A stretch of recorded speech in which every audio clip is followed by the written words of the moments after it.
pero suficiente para mí. El tropezón de una señora gorda, por ejemplo, el viento de la bahía provocando el vuelo de una Pamela que yo imaginaba infeliz, la bofetada terrible de un padre a su hijo, los pecados públicos de la taquillera del Venus, la entrada y salida de los parroquianos del Cadí. La calle empezó a robarme una hora de estudio en casa, una hora que yo recuperaba gracias al sencillo método de recortar el tiempo que tras la cena dedicaba a la lectura de grandes novelas, hasta que llegó un día en que el hechizo del Paseo de San Luis fue tan grande que me robó íntegro el tiempo de la lectura. En otras palabras, el paseo sustituyó a las grandes novelas. Ese día me atreví a regresar a casa a las 10, ni un minuto antes ni uno después, justo a la hora de la cena. Me había retenido en la calle un gran enigma. Una mujer se movía con paso tímido y vacilante frente al cine Venus. En un primer momento, yo había pensado que se trataba de alguien que esperaba a su novio o marido, pero al acercarme más a ella, pude ver que, tanto por la ropa que llevaba, como por la manera de abordar a todo el que pasaba, no podía ser más que una vagabunda. Como yo había leído muchos cuentos, me pareció ver en aquella mendiga la majestad de una reina destronada. Pero eso solo lo vi en un primer momento, porque pronto volví a la realidad, y entonces ya solo vi a una vulgar vagabunda.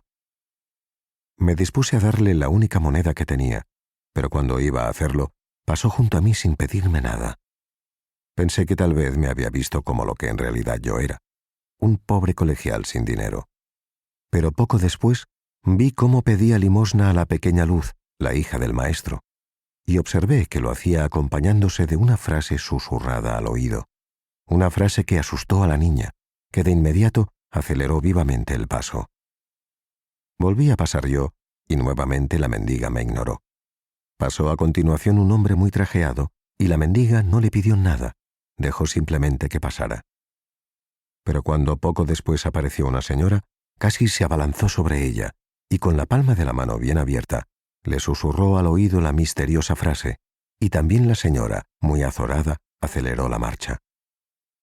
Pasó otro hombre, y también a éste le dejó que siguiera su camino. Nada le dijo, y nada le pidió. Dejó simplemente que pasara. Pero en cuanto apareció Josefina, la dependienta de la mercería, le pidió limosna y le susurró la misteriosa frase, y también Josefina aceleró la marcha. Estaba claro que la vagabunda solo se dirigía a las mujeres. Pero, ¿qué les decía y por qué solo a ellas? En los días que siguieron, aquel enigma me impidió estudiar o refugiarme en la lectura de las grandes novelas. Puede decirse que fui convirtiéndome en alguien que, tras vagar por las calles, también vagaba en su propia casa. «¿Pero qué haces últimamente tan ocioso?», me dijo un día mi madre, que me había inculcado desde niño la idea del trabajo y que se hallaba alarmada ante el cambio que estaba yo experimentando. «El enigma», le dije, y cerré al instante la puerta de la cocina. Al día siguiente, el viento de la bahía soplaba con más fuerza que de costumbre, y casi todo el mundo se había refugiado en sus casas. Yo no. Había aprendido a amar la calle y la intemperie tanto como parecía amarlas mi mendiga. Y de pronto, como si ese amor compartido fuera capaz de generar sucesos, ocurrió algo inesperado, algo realmente sorprendente. Pasó una mujer y la vagabunda la abordó. Le susurró al oído la terrible frase, y la mujer se detuvo como si hubiera sido gratamente sorprendida y sonrió. La mendiga añadió entonces unas cuantas frases más, y cuando hubo terminado, la mujer le dio una moneda y siguió su camino tan tranquila, como si nada, como si absolutamente nada hubiera sucedido. Hay un momento en la vida en que a uno se le ofrece la oportunidad de vencer para siempre la timidez. Yo entendí llegado ese momento y me acerqué a la mujer preguntándole qué clase de historia le había contado la mendiga. «Nada», dijo, «un cuento diminuto». Y dicho esto, como movida por el viento de la bahía, dobló una esquina y desapareció de mi vista. Al día siguiente no acudí a la escuela. A las 6 de la tarde pasé por la puerta del Venus, disfrazado con ropas de mi madre.